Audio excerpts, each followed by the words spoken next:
WhatsApp guys welcome to our YouTube channel and a new video. तो भाई आज हम बात करने वाले हैं एक इंटरेस्टिंग टॉपिक के बारे में और मैं आपको बताने वाला हूँ कि कैसे कैसे लोग बहुत सारा टैक्स बचा लेते हैं सैलरी ना लेके।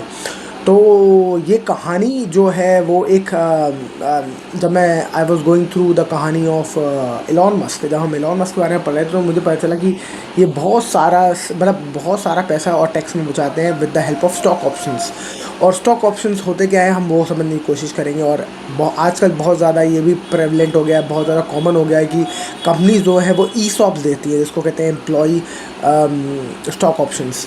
तो वो क्या होते हैं वो समझने की कोशिश करेंगे और कैसे अगर आपको भी ई सॉप मिलते हैं तो आप उस पर अपना बहुत सारा टैक्स बचा सकते हैं। ई सॉप क्यों दिए जाते हैं ये सब हम डिस्कस करने वाले हैं आज।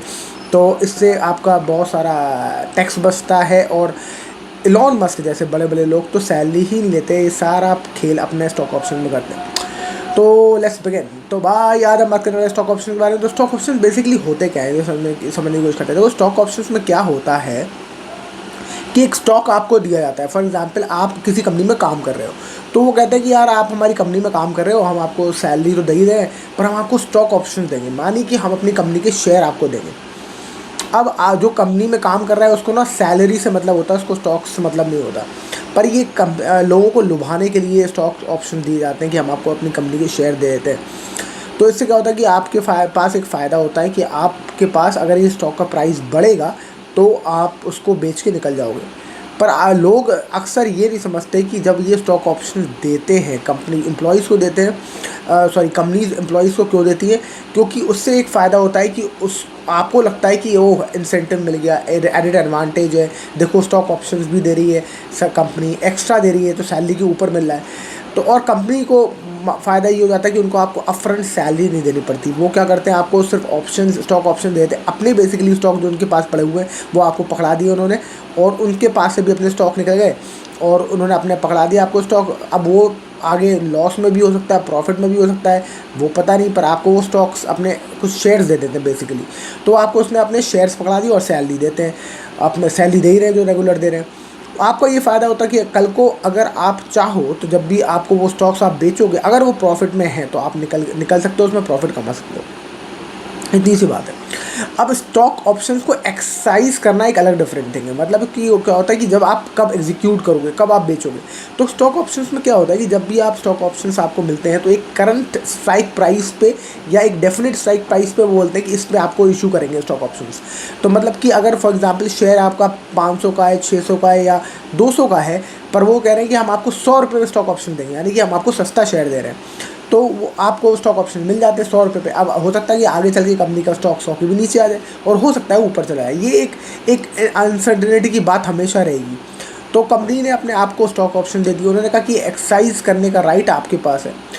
पर उसमें एक कंपनी क्या करती है, एक लिमिट लगाती है। ये लगाती है लिमिट कि भाई साहब आप 3 साल बाद ये स्टॉक ऑप्शंस बेच सकते हो या 4 साल बाद या 5 साल बाद। ये लिमिट इसलिए लगाती है कंपनी की ऐसा ना हो हमने आपको स्टॉक्स दे दिए और आपने आज ही वो स्टॉक बेच के आप निकल गए, आपने प्रॉफिट बुक कर लिया या प्रॉफिट बुक ही नहीं किया। हाँ मतलब क्योंकि कम प्राइस पे ज़्यादातर स्टॉक ऑप्शन दिए जाते हैं तो हल्का प्रॉफिट आप बुक कर लोगे, उसमें आप बेच लोगे, आपका प्रॉफिट हो जाएगा, आपने इन कैश कर लिया तो एक तरीके से इंसेंटिव की तरह काम कर गया आपको और आप बाहर निकल गए कंपनी से हल्का सैलरी वैलरी लेके।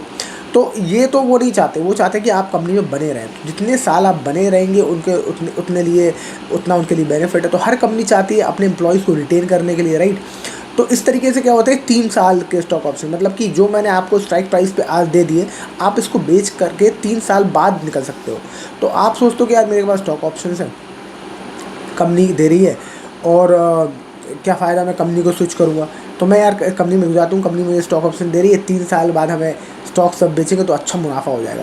तो इस चक्कर में लोग ज़्यादातर स्टॉक ऑप्शंस लेके ई सॉप्स लेके बैठ जाते हैं उसी कंपनी में और 3-3 4-4 साल कंपनियां अपने एम्प्लॉयज़ को होल्ड कर लेती हैं।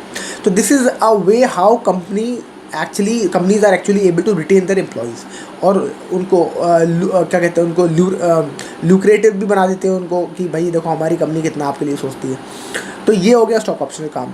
अब दूसरी चीज़ है कि जब आप स्टॉक्स को बेचोगे और एक्सरसाइज करोगे तो उसमें 2 तरह के स्टॉक ऑप्शंस आते हैं। बेसिकली एक होते हैं ISOs जिनको कहते हैं इंसेंटिव स्टॉक ऑप्शंस और एक होता है NSOs।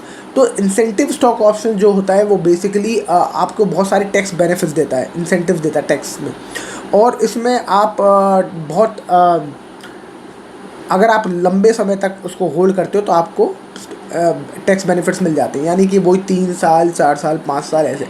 और जो NSOs होते हैं which are non qualified stock options, ये बेसिकली एकदम नॉर्मल स्टॉक ऑप्शंस की तरह होते हैं। और इसमें आप जब भी बेचोगे तो आपको मुनाफा भी हो सकता है, लॉस भी हो सकता है, जो भी आपको करना है वो कर सकते हो आप। तो 2 तरह के तो ये स्टॉक ऑप्शंस हो गए। अब एक और चीज़ हम बात करने समझने की कोशिश करेंगे, डेफरल्स क्या होते हैं। तो डेफरल एक ऐसी चीज़ है जिसको आप यूज़ करके अपने टैक्स बचा सकते हो। फॉर एग्जांपल, अगर आपकी कंपनी आपको सैलरी देती है तो आप टैक्स ब्रैकेट में आते हो, अगर फॉर एग्जांपल अब तो 1 लाख तक की छूट हो गई हमारे पास, पर अगर 12 लाख के ऊपर भी आपका टैक्स निकलता है और आप टैक्स स्लैब में आते हो और आपको कंपनी अलग से टैक्स ऑप्शन वो दे देती है, स्टॉक ऑप्शन, तो आप बेचोगे, आपको टैक्स आएगा आपके ऊपर। तो आप क्या करते हो, डिफ़र कर देते हो, यानी कि हम बाद में बेचेंगे इसको, तो आप होल्ड करते हो लंबे समय के लिए। तो दिस इज़ कॉल्ड डेफरल्स। तो इसमें भी अलग अलग तरीके के डेफरल्स होते हैं, राइट। तो एक डेफरल तो हो गया जिसको हम कहते हैं डेफर्ड कंपनसेशन, और एक हो गया डेफर्ड रेवेन्यू। तो डेफर्ड कंपनसेशन बेसिकली होता है एम्प्लॉयज़ के लिए कि वो अपने स्टॉक को कितना टाइम बाद बेच सकते हैं, और डिफर्ड रेवेन्यू हो गया उन लोगों के लिए जो बिज़नेस करते हैं और बिज़नेस के थ्रू उनको स्टॉक ऑप्शंस मिला है, यानी कि अपनी ही कंपनी में उनको स्टॉक ऑप्शन मिले। जैसे कि इलॉन मस्क अपनी ही कंपनी में स्टॉक ऑप्शंस ले लेते हैं सैलरी के बदले, तो सैलरी नहीं मिलती उनको स्टॉक ऑप्शन मिल जाते हैं। तो उस तरीके से वो अपने स्टॉक ऑप्शंस से अपनी नेटवर्थ बड़ी करते आ रहे हैं, और वो सैलरी ना लेके बड़े उससे अपने स्टॉक ऑप्शंस को ही गिरवी रख के एज अ कोलैटरल बैंक से पैसा ले लेते हैं और उससे वो अपना खर्चा चलाते हैं। इस तरीके से वो अपना टैक्स दिखाते हैं सरकार को कि हम किस चीज़ पे टैक्स दें, हम तो खुद लोन पे जी रहे हैं। तो आपको समझ में आया हो कि स्टॉक ऑप्शंस और डेफरल्स क्या है और इसको कैसे यूज़ किया जाता है, स्टॉक ऑप्शंस क्यों दिए जाते हैं, और स्टॉक ऑप्शंस का आपको कैसा फ़ायदा होता है जब आप आगे बेचते हो। तो आई होप इस छोटे से वीडियो में आपको ये सब समझ में आया हो, और भी कभी आप कहेंगे तो डिटेल वीडियो ज़रूर बनाएंगे इस पर। So that's it for this video. I hope you like the video. If yes, like and subscribe, and I will see you in the next video. Thank you so much for watching. Bye bye.